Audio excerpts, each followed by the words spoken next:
This will be the third year that we've actually presented accomplishments for the prior year.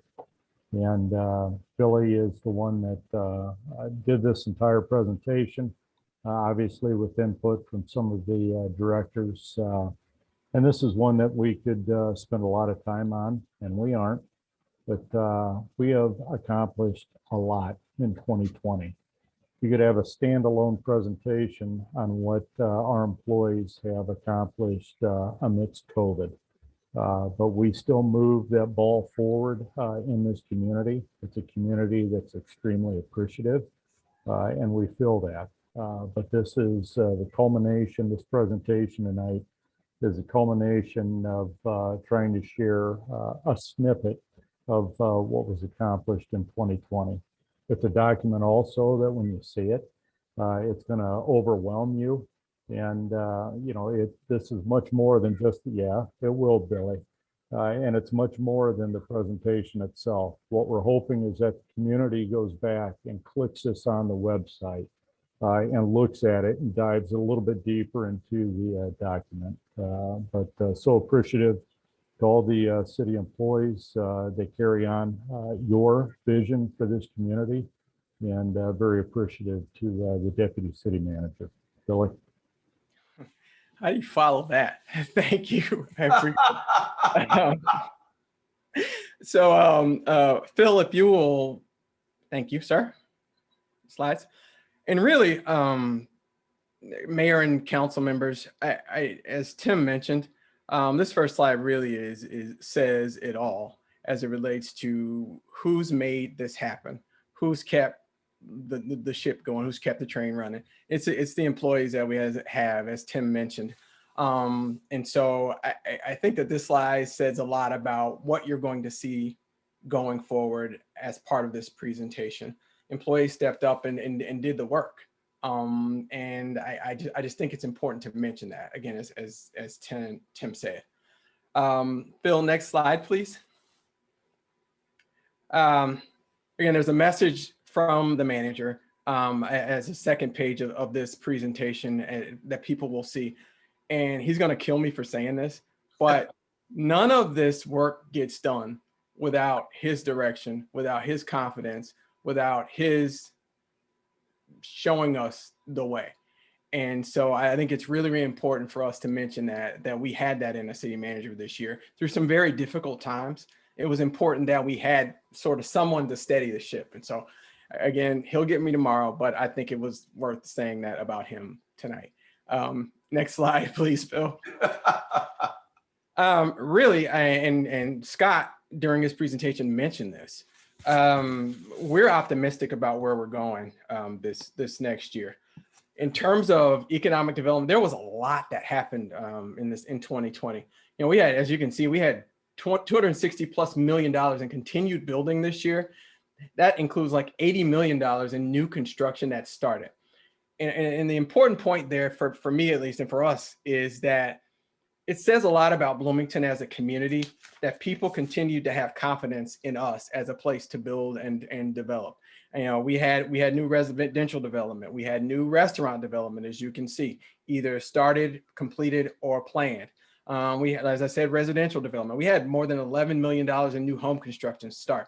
And so, again, that says a lot about us as a community in the eyes of people who are looking to build and develop. So I think it's something that we should be proud of. The other thing I want to say is that as you hear about the activity here, I think it's important for people to realize that the city and Melissa's team specifically, and Kevin Cothey's team and other departments have a role in everything that happens here. So do you as a council, frankly.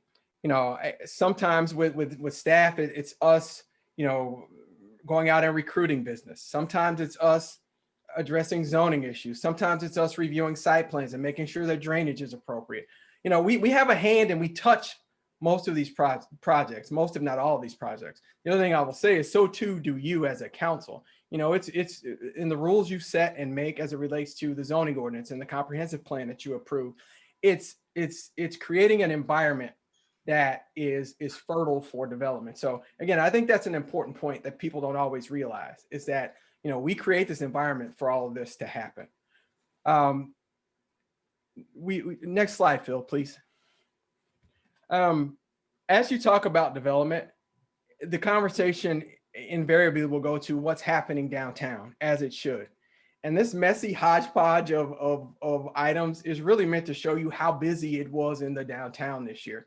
You know, even in the midst of a pandemic, we had all these things that were happening. And again, that says a lot about the city, but also says a lot about the businesses downtown and about our staff who are working there. I don't anticipate that you'll be able to make all these out, but I'm hopeful that you'll go back and take a look at these. You know, 56 events, more than 56 events is a lot for any one year outside of COVID-19. So to have that happening during a year where things were so uncertain is a really, really big deal. A couple things I want to call out here as part of this slide. One, there were two things here that really stood out for us. One was your approval of the Downtown Bloomington Task Force final report. What that does is gives us a roadmap for where we go from here. And what we're doing now is actually putting together an RFP to go out and develop the next phases of downtown. The other thing that is important here is there's a photo of outdoor dining. And again, we're really proud of the work that we did to pivot when things change, to keep businesses working during this difficult, uncertain, scary time. You know, it's a situation where the city manager and I, we know how good our staff is, frankly, and we expect them to find a way, and we get out of the way and we support them doing that. And again, they did that. They found a way to make things happen again during very difficult times. Next slide, please, Phil. Thank you, sir. You know, this one stands out a lot for us as well. You know, it says a lot about downtown as a destination for businesses. We had 12 new businesses open and a couple others relocate to the downtown. And the even bigger point in all of this is that there was a net increase in the number of businesses that opened downtown. Again, I want to say that again, there was a net increase in the number of businesses that opened downtown. So you tend to hear the stories, and I don't want to give it too much shine, frankly, about what closed, but we had a net increase in what's happening down there, and it continues to grow. So again, I think that's a very important point to make. And again, as you can see here, there's a wide variety of business types. There are restaurants, there are arts facilities, there are music schools, there are retail. It's just, there's a lot happening in downtown Bloomington. And I think it's important for us to shine a light on that. Staying downtown, you know, we saw the activity slide. We talked about the number of new businesses. Phil, if you'll go to the next slide, please. You know, it seems like a long time ago when we were concerned about what was going to happen with the former State Farm building. Well, we had a business that began in Bloomington, Illinois, to go in and they've moved their corporate headquarters there. And what that does is that it saves a downtown landmark. It keeps a company that started here. It keeps them here. It brings more than 100 team members to downtown Bloomington that are going to shop downtown, that are going to eat downtown, that are going to buy coffee downtown. You know, they're going to do those different things. And so I think this was an important project to the future of downtown, and we were happy to see Kepler Vision decide to relocate here, frankly. Next slide, please, Phil. You know, we've talked about downtown, but there was a lot of other economic development happening in our community. When I talk about that $260+ million, that's a lot of building. And now that's a lot of building starts here. There are communities that would do anything to have that, and we did, frankly. You know, you look at Ferrero, the chocolate institution, they announced that, and they're actually working on a $75 million expansion to bring a new chocolate factory to Bloomington, Illinois. Again, that's a big deal. That's their first North American chocolate factory, and it's coming right here. You look at the YMCA project, it's under construction now on the OSF campus. That's a $23 million, 70,000 square foot facility that's being built. You know, economic development in our community. Next slide, if you would, please, Phil. And again, I don't expect that you will read all of this, but I just wanted to show you a listing of some of the other things that are happening here in this community. You've got big multi-million-dollar projects that either started or are continuing from previous years. You've also got small projects that are helping keep small business going. And I think it's important to see that we had a wide range of things happening here. one of the projects that I really want to single out and really give kudos to Melissa and her team in Austin is the contact project. It's the picture in the middle. They were all hands on deck working to bring this brand new tech firm to Bloomington, Illinois. And look what happened. They're here. It's 56,000 square foot build out on East Empire. You also had other projects that maybe didn't get the shine of others. You got the New Way Transportation expansion. You had Toyo Manufacturing, $3.5 million expansion. Again, this is building that's happening here during a year when there was so much uncertainty. I just think it says a lot about our community. Again, it says a lot about the staff that we have working on this as well. Next slide, please, Phil. The next several slides actually are projects that I think it's worth mentioning that were really long-standing, that have been discussed over the years, but for whatever reason, some reason or another, didn't move off center. Well, they're actually moving and happening as we speak. Jay talked about O'Neill Pool happening, and as he mentioned, we took advantage of the pandemic, did the demo. We've hired Williams Architects to do renderings and planning. We've had public meetings, and again, this project is happening. Again, I think it's very important for me to say, because there are a couple of you who have said to me, you want to make sure that there are appropriate approvals in place. This is pending council approval, and so. But I think it's important to mention that this is a project that is more than on the drawing board. It is actually moving forward now. Again, the design you see is really the one that's being put together based on the public input, and it's also based on the one that's been, the community's heard about most. And so, O'Neill Pool. Next project, please. Next slide, please, Phil. Bloomington Public Library. Again, discussed for a while. It's happening again, pending some approvals going forward.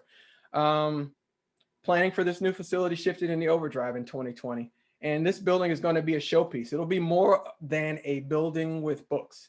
Not that there's anything wrong with a building with books, but it will be much more than that. It will be a community showpiece that also extends into the downtown area as well.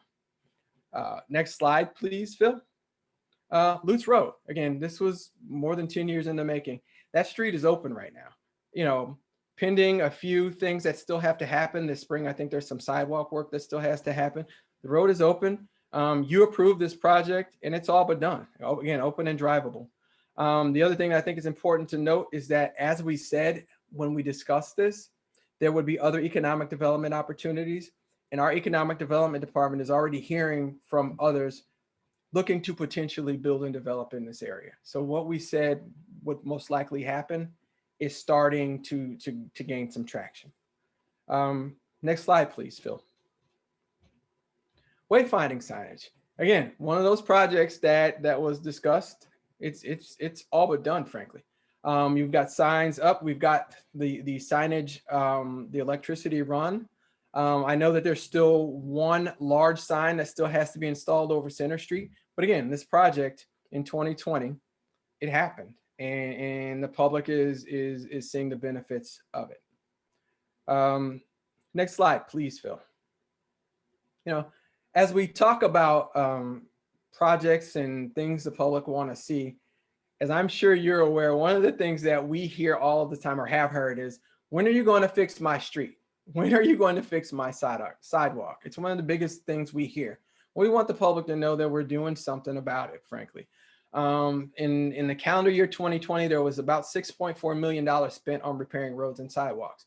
And again, as Kevin Cothey mentioned earlier, we're planning to do at least 7.2 million next year as well. So again, one of those things that the public has spoken, you as a council listened, and we as a staff heard it, and they're moving forward with these things as well.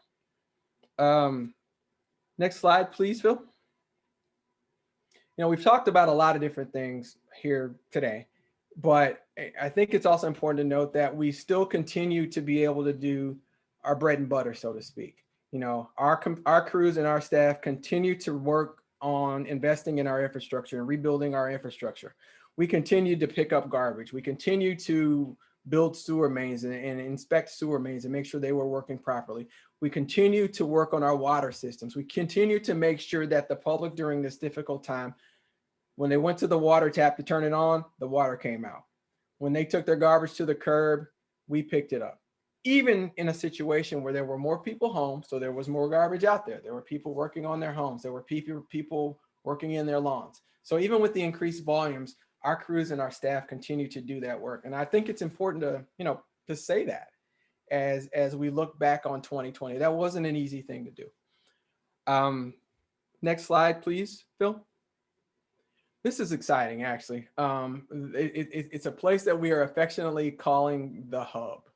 The city manager has heard from several of you over the years that you really wanted to somehow see a single point of contact for doing business with the city, sort of a one-stop shop where people could come and get their questions answered, where they could do everything from get a question answered about, maybe a derelict property, or maybe they want to figure out how to pay their water bill.